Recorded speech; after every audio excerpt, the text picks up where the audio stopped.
cuerpo, moretones y en el peor de los casos algún hueso roto. Pero las caídas espirituales y emocionales tienen connotaciones mucho más importantes.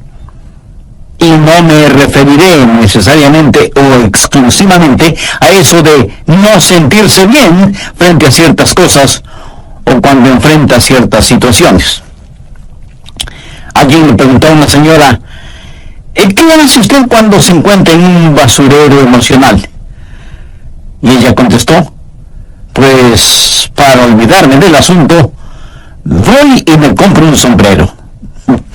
Su esposo, al escuchar decir eso, hizo el siguiente comentario. Ahora me explico por qué tus sombreros son tan raros. Hay ocasiones en que nos desanimamos cuando no estamos felices acerca de algo o de alguien. O cuando perdemos el trabajo o tenemos un accidente de tránsito. O cuando alguien nos dice algo negativo sobre nosotros. Pero no me refiero a esto.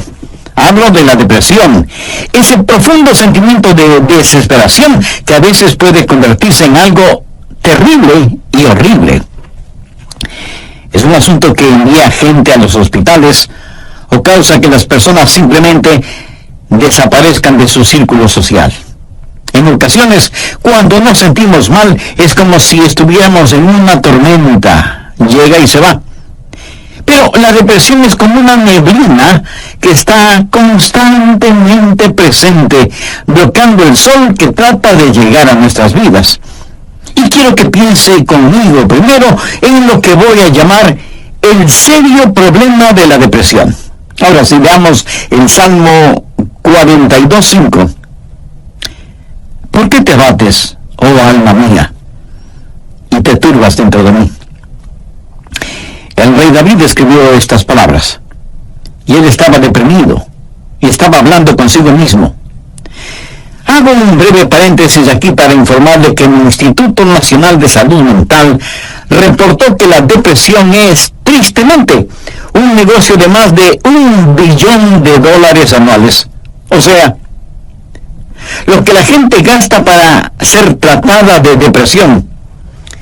Y en lo que yo investigué para preparar este mensaje, descubrí que hay millones de norteamericanos que sufren de depresión, y supongo que esa es una lamentable realidad en todos los países del mundo. ¿Sabe usted que es muy difícil animar a una persona que sufre de depresión? Tal pareciera que nada le hace sentir mejor. Por eso digo que la depresión es un problema serio, y quiero compartir con usted una lista que encontré que describe lo que es la depresión. Esta lista le revelará si usted o un miembro de su familia o algún amigo sufre los efectos de la depresión. La depresión es un sentimiento de pasividad y apatía, un continuo estado de tristeza, una actitud de que nada está bien, o peor aún, nada vale la pena. Es un constante estado de desesperanza, un sentimiento de que a nadie le importo, o nadie me entiende, nadie me acepta. Es vivir en un constante estado de preocupación y de ansiedad. Eso es depresión. ¿Quiere saber si usted está deprimido? Aquí está la lista para que se haga una honesta evaluación. ¿Ha perdido toda iniciativa? Tal vez súbita o lentamente usted siente que quiere tirar la toalla. Siente repentinos deseos de llorar sin causa aparente. Se despierta de pronto por la noche y ya no puede volver a dormir. Se despierta por la mañana sintiéndose fatigado. Siente dolores no bien definidos en todo su cuerpo. Se encuentra a veces pensando en su propia muerte o con pensamientos suicidas. ¿Alguna vez suspira incesantemente o como si algo pesado le oprimiera el pecho? Ha llegado al punto de no confiar en su propio juicio y le es un verdadero problema el tomar alguna decisión. Se vuelve a veces irritable y choca o pelea fuertemente con otros sin ninguna razón aparente. consciente de que nada, absolutamente nada le entusiasma. Permítame aclarar que esa no es mi lista, pero estoy seguro que es la lista de alguien. Amigo, esa es la depresión de alguien que está deprimido o deprimida. Y a lo mejor alguno de quienes me escucha dirá: pastor, ese mensaje no es para mí porque yo no estoy deprimido. Felicitaciones. Pero sabe, alguien que usted conoce lo está. Y usted puede ayudar a ese alguien. ¿Está seguro o segura que usted no necesita ayuda en esta área? ¿Cómo puede levantarse cuando está caído? La depresión es una enfermedad mortal que manda a mucha gente a los hospitales y a otros a la tumba. Es la tercera causa de mortalidad en ciertas categorías y edades.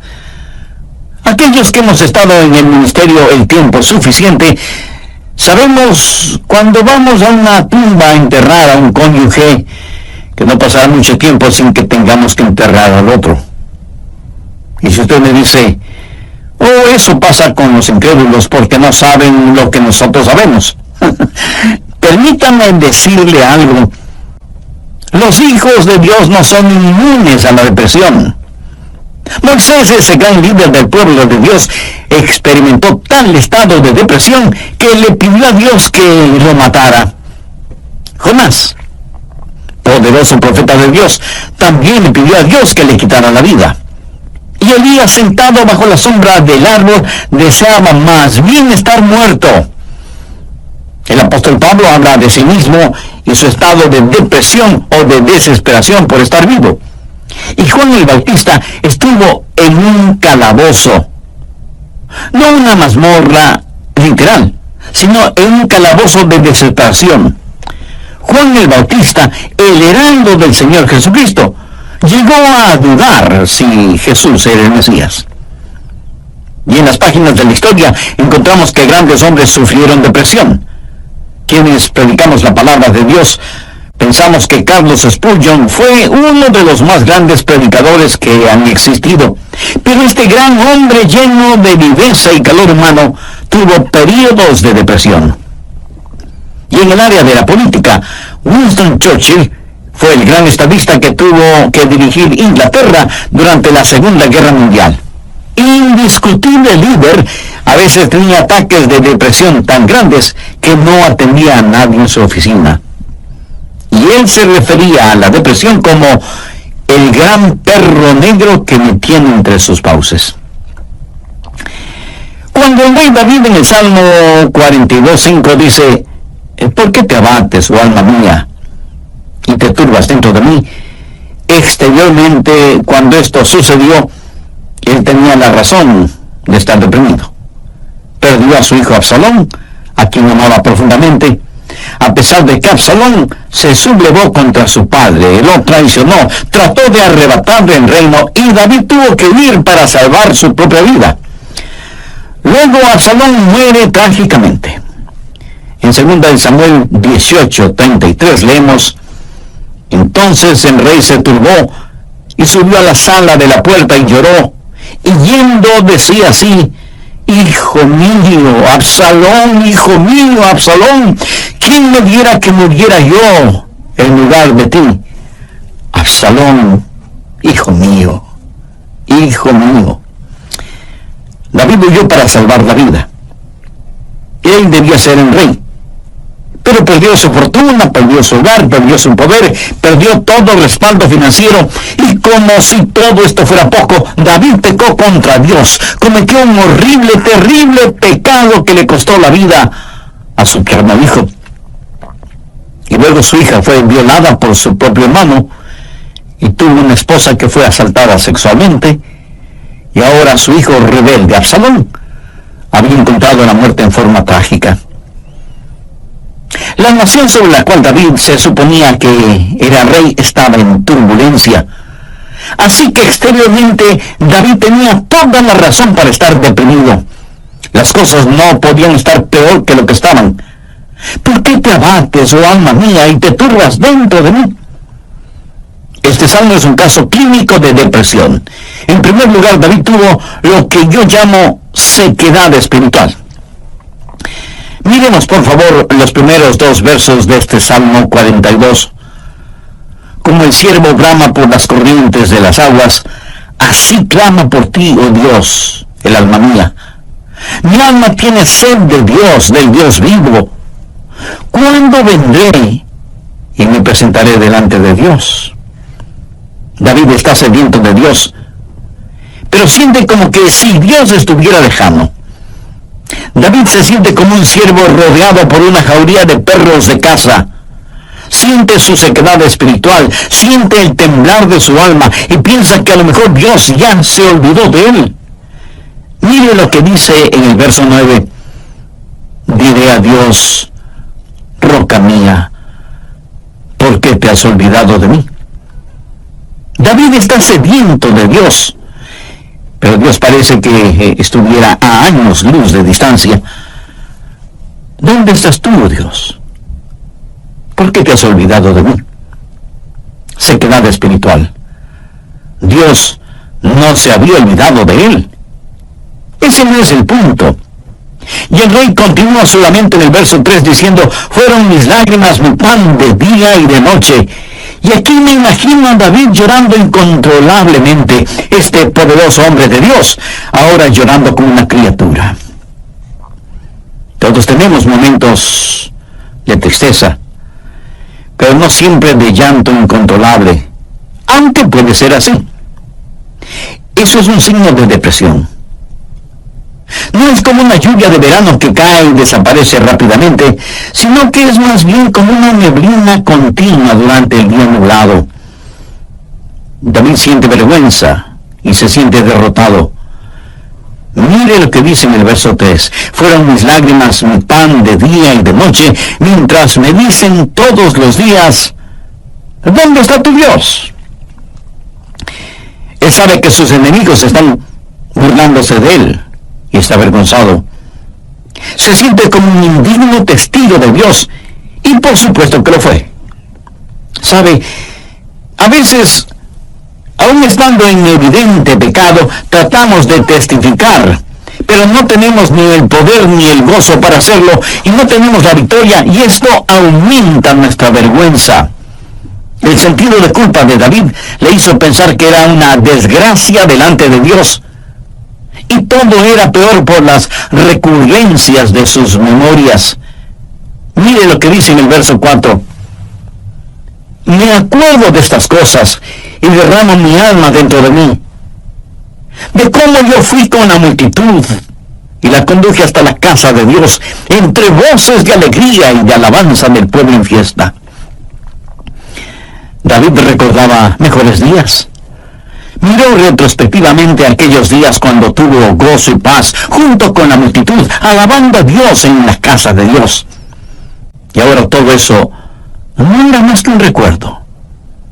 Ya no era nada real para él, y hacía que todo su dolor, toda su turbación fuera más vívida, y sentía que sus hermosos días que antaño experimentó los había perdido para siempre.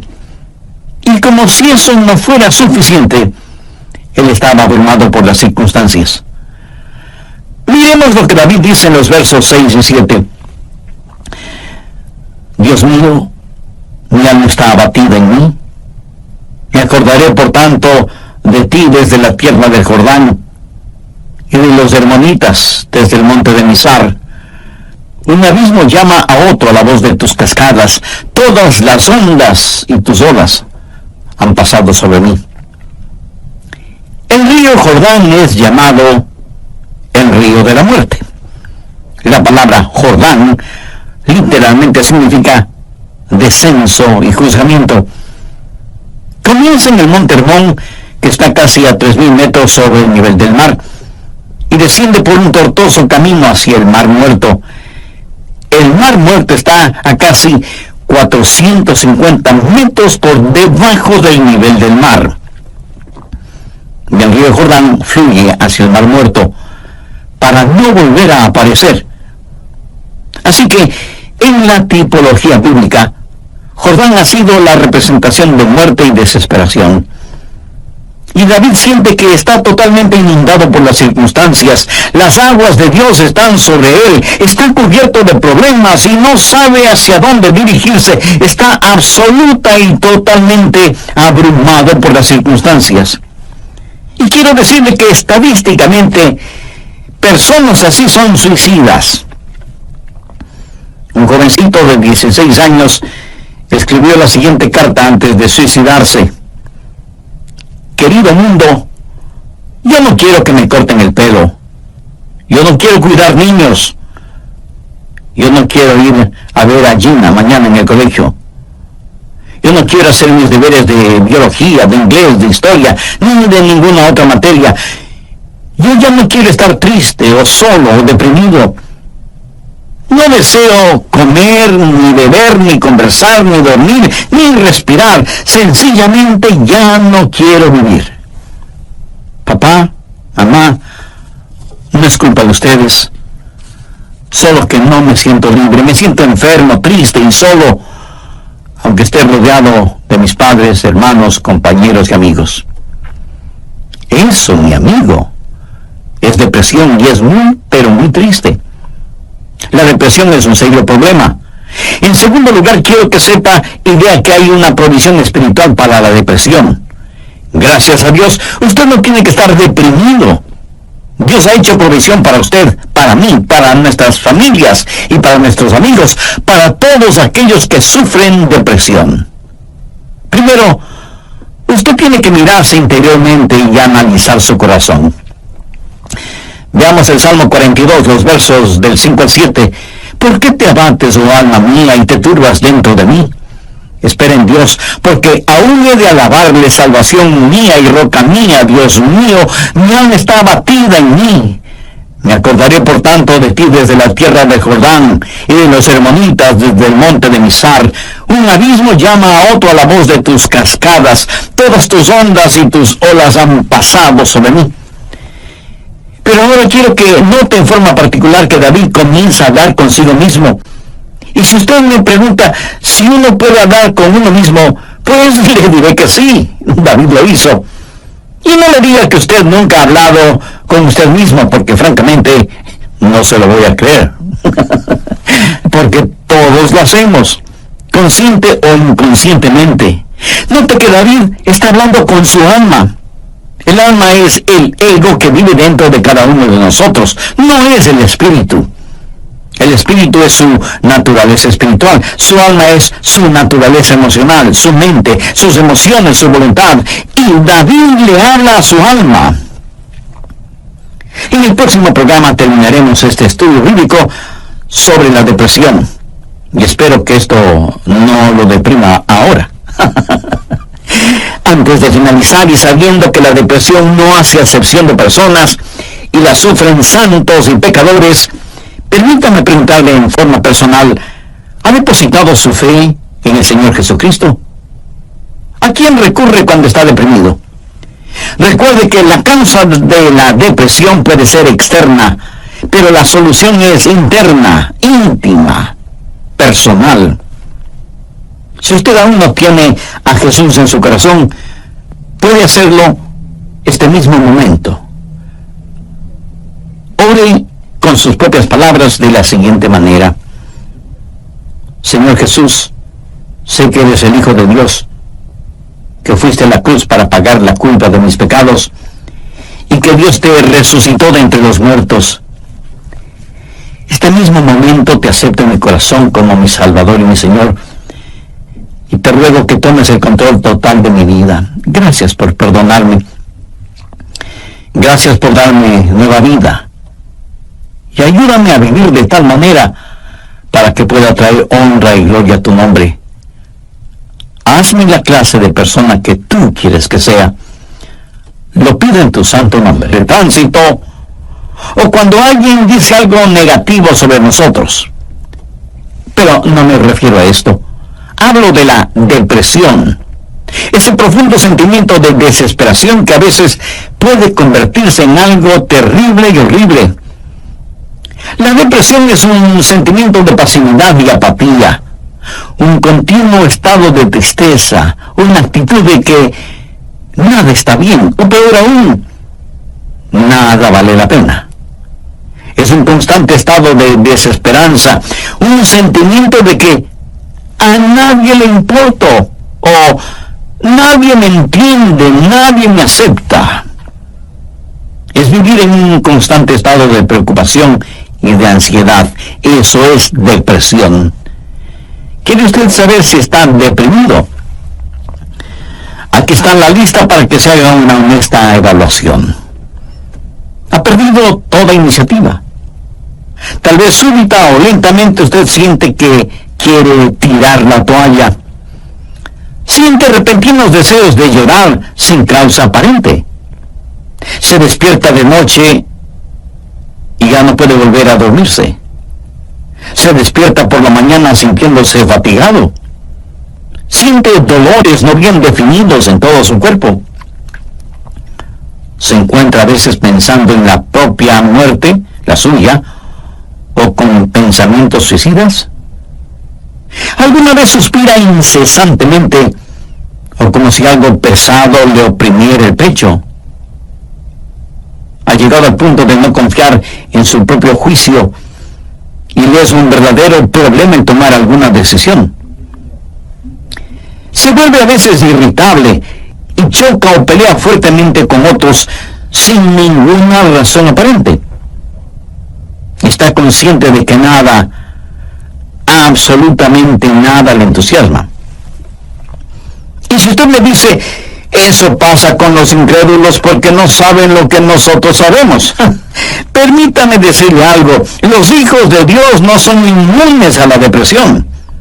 Moisés, ese gran líder del pueblo de Dios, experimentó tal estado de depresión que él le pidió a Dios que lo matara. Jonás, poderoso profeta de Dios, también le pidió a Dios que le quitara la vida.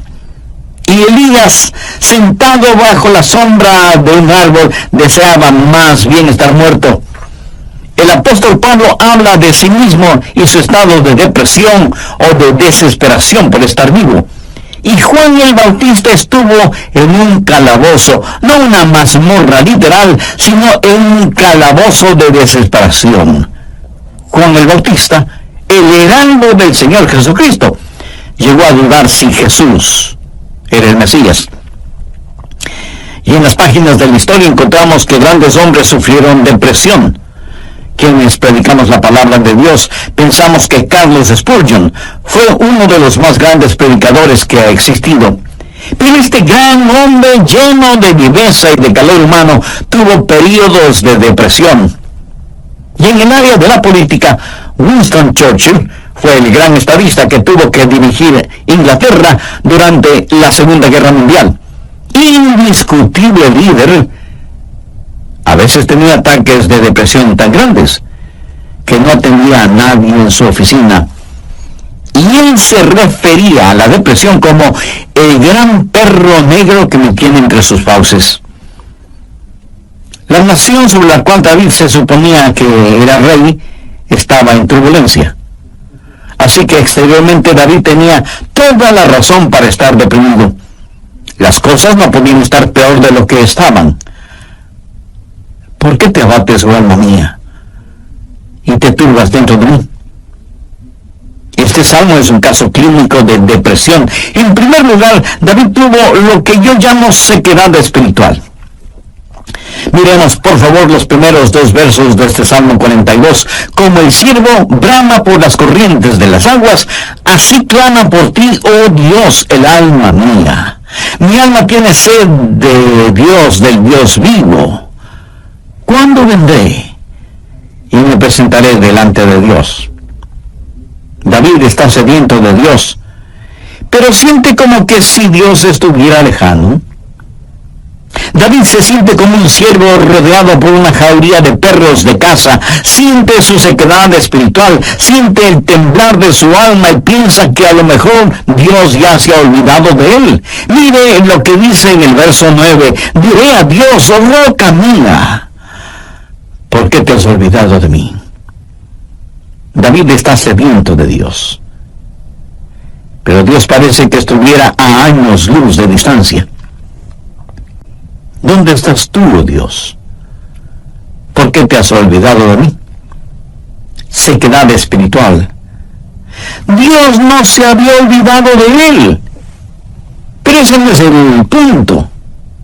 El rey continúa su lamento en el verso 3 diciendo: fueron mis lágrimas mi pan de día y de noche.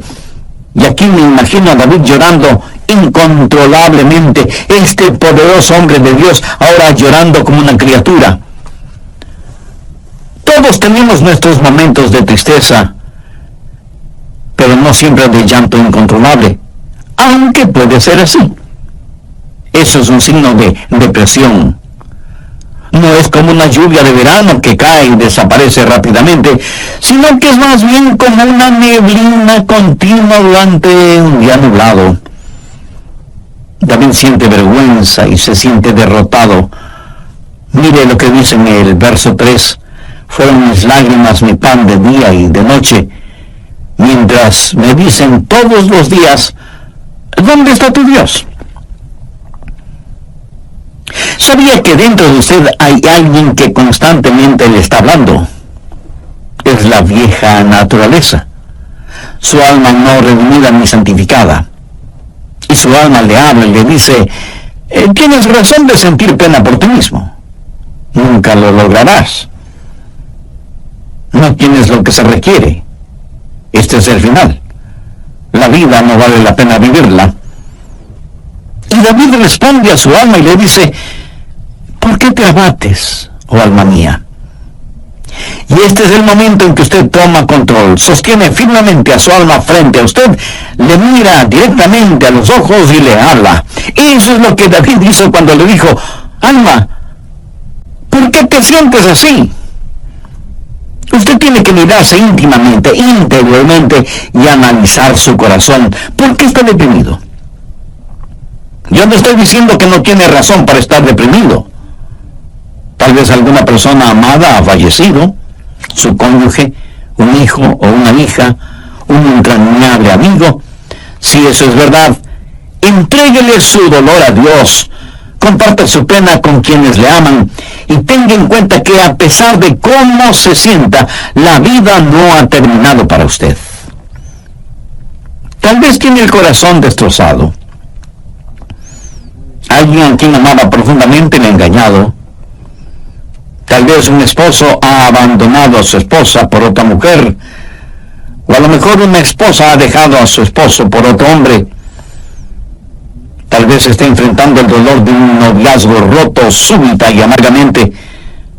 O pudiera ser que los padres no hacen sentir bienvenidos a sus hijos que se fueron del hogar como las ovejas negras de la familia. Si usted está viviendo estas u otras amargas experiencias, escúcheme.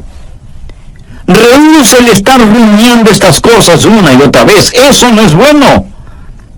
Analice las cosas. Si alguien le ha destrozado el corazón, vea qué es lo que ha aprendido de esa experiencia y comience a buscar y tener nuevas amistades.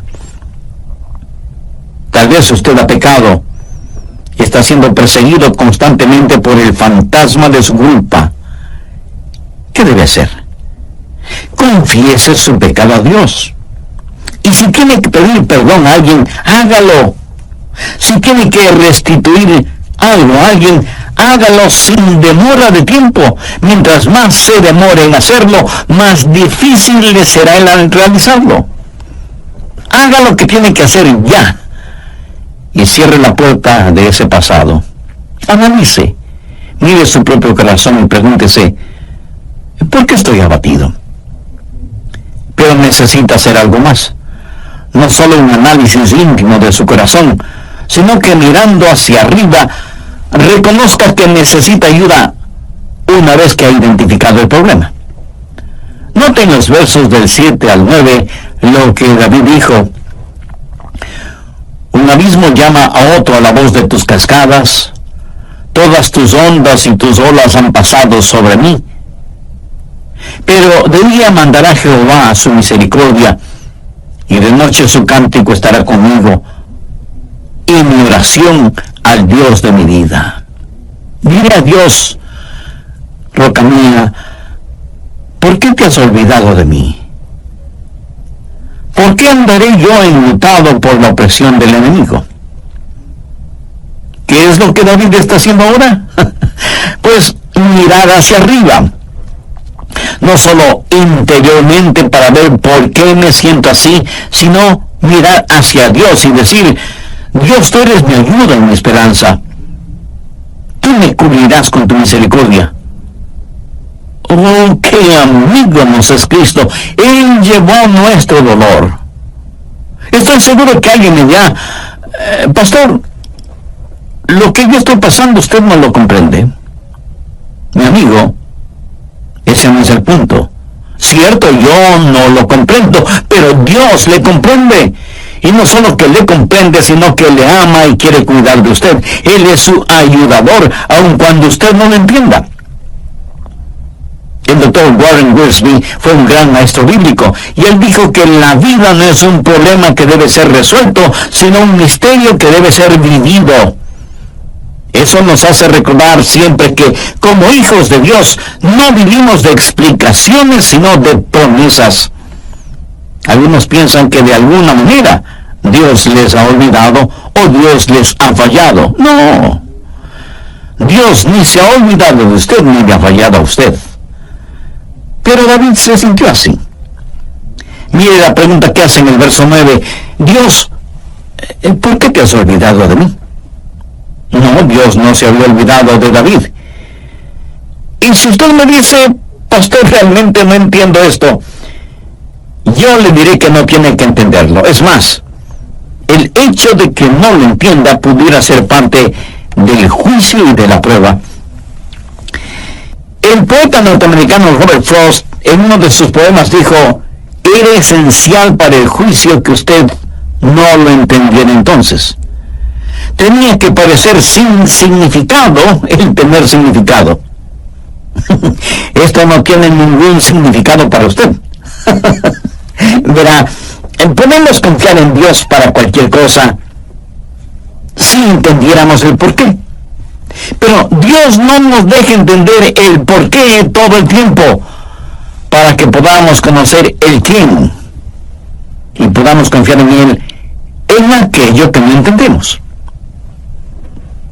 Andrew Murray fue un extraordinario hombre de Dios y dijo lo siguiente: en tiempos de problemas, aquellos que confían en Dios deben primero decir: Él me trajo hasta aquí.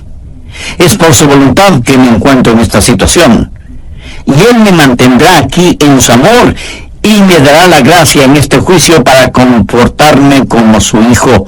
Él hará que este juicio sea una bendición, enseñándome las lecciones que Él quiere que aprenda y trabajando bajo su gracia ya concedida.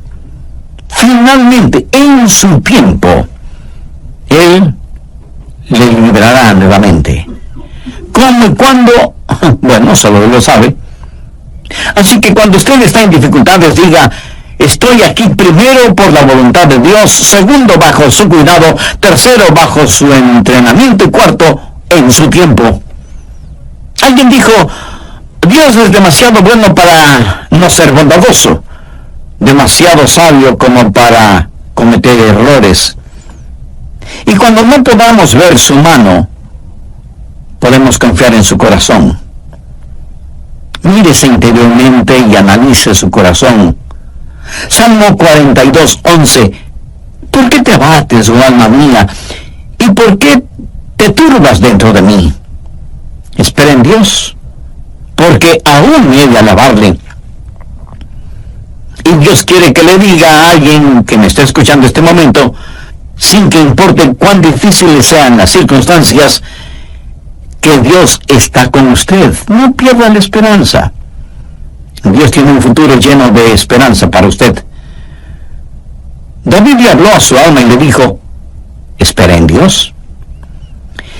Ahora, esperar no significa un deseo vano, significa una seguridad definitiva basada en la anticipación. Hay solo dos lugares en donde toda esperanza es imposible. El uno es el cielo.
porque ya no necesitamos ninguna esperanza, todo será realizado.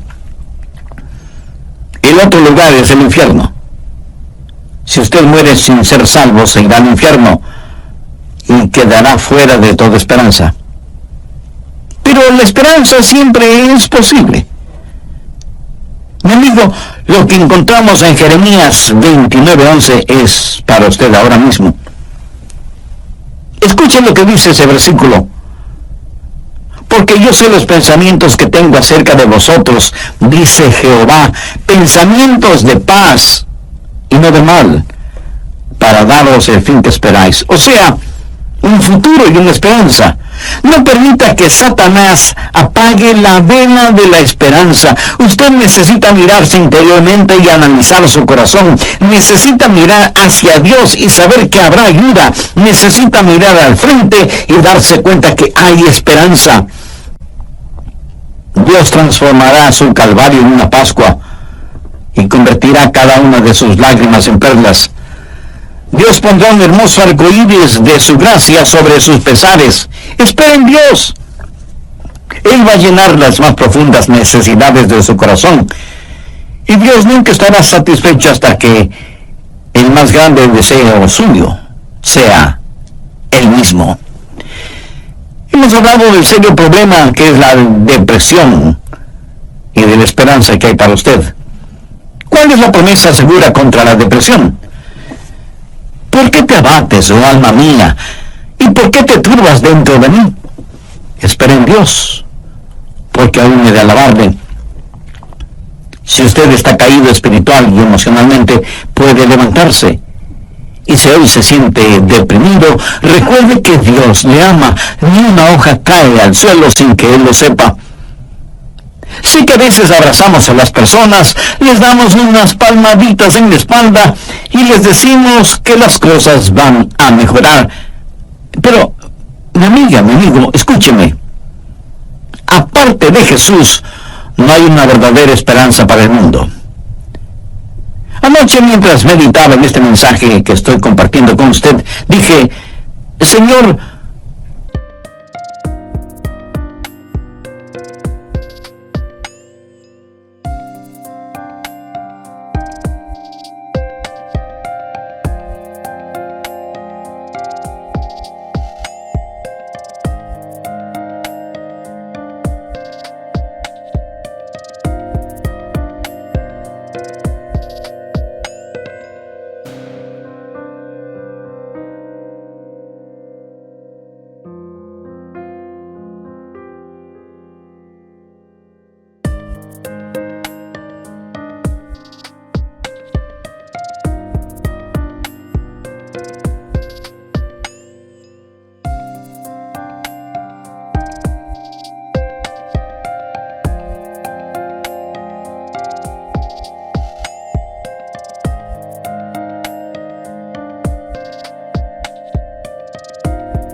no quiero hablar sobre la depresión. Quiero hablar más bien sobre algo feliz o algo realmente animador. Y el Señor me dijo, bien, hay alguien que necesita escuchar ese mensaje. Hay muchas personas sufriendo de depresión. Debes entregar ese mensaje. Así que, de Dios a usted, déjeme decirle algo. Si usted está caído, puede levantarse. Dios tiene una manera para usted. Y no es psicología popular barata, ni una palmadita en la espalda diciéndole las cosas van a mejorar. Espere en Dios, Él le ayudará hasta el final. Tenga la absoluta confianza que usted está protegido y abrazado por los eternos y poderosos brazos de Dios. Si es que usted es un hijo de Dios, por haber recibido a Jesús en su vida. Si usted no tiene la seguridad de su salvación, ¿por qué no recibir al Señor Jesucristo como su Salvador y Señor ahora mismo? Si con fe y sinceridad se lo pide, Él le salvará instantáneamente y le guardará continuamente. Él nunca le olvidará ni le dejará. Con sus propias palabras, usted puede decir una oración como la siguiente: Querido Dios, sé que me amas y que quieres salvarme. Señor, Sé que tú moriste en la cruz para salvarme y derramaste tu sangre para pagar la culpa de mi pecado. Y gracias por amarme de esa manera. Este mismo momento deposito toda mi fe y confianza en ti y te recibo en mi corazón y en mi vida como mi Salvador y mi Señor. Perdona mis pecados. Límpiame. Ayúdame a vivir para ti, porque tú moriste por mí. Lo pido con gratitud en tu santo nombre. Amén. Si usted en forma seria y convencida hizo esa decisión por Jesucristo, le invito a que nos escriba y comparta con nosotros su decisión. Queremos gozarnos espiritualmente con usted. Y al recibir su correspondencia, también nos estará dando el privilegio de orar por usted y su nuevo caminar como creyente en el Señor Jesucristo. Sea bienvenida.